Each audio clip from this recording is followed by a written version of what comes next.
বাংলাদেশের মানুষ কিন্তু বাংলাদেশের সশস্ত্র বাহিনীকে নিয়ে সবসময় গর্ববোধ করে।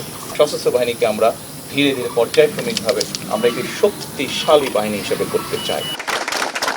বাংলাদেশের মানুষ কিন্তু বাংলাদেশের সশস্ত্র বাহিনীকে নিয়ে সবসময় গর্ববোধ করে। বাংলাদেশের সশস্ত্র বাহিনীকে বাংলাদেশের মানুষ স্বাধীনতা এবং সার্বভৌমত্বের প্রতীক হিসাবে বিবেচনা করে। বর্তমানে পৃথিবীতে আজকে থেকে 20 বছর, 25 বছর বা 30 বছর আগে যুদ্ধের ধরন যেমন ছিল, এখন যুদ্ধের ধরন পাল্টে গিয়েছে।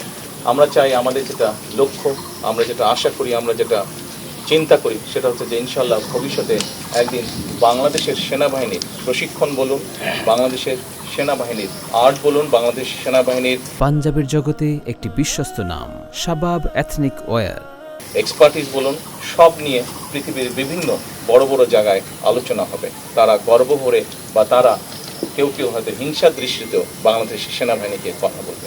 আমরা সেই দিনের অপেক্ষা করছি। সেনাবাহিনীর একটি মূল বিষয় হচ্ছে প্রশিক্ষণ, আরেকটি মূল বিষয় হচ্ছে চেইন অফ কমান্ড। এইটি আমাদেরকে, কারণ ডিসিপ্লিন রক্ষা করতে হলে অবশ্যই চেইন অফ কমান্ড আমাদেরকে মানতে হবে।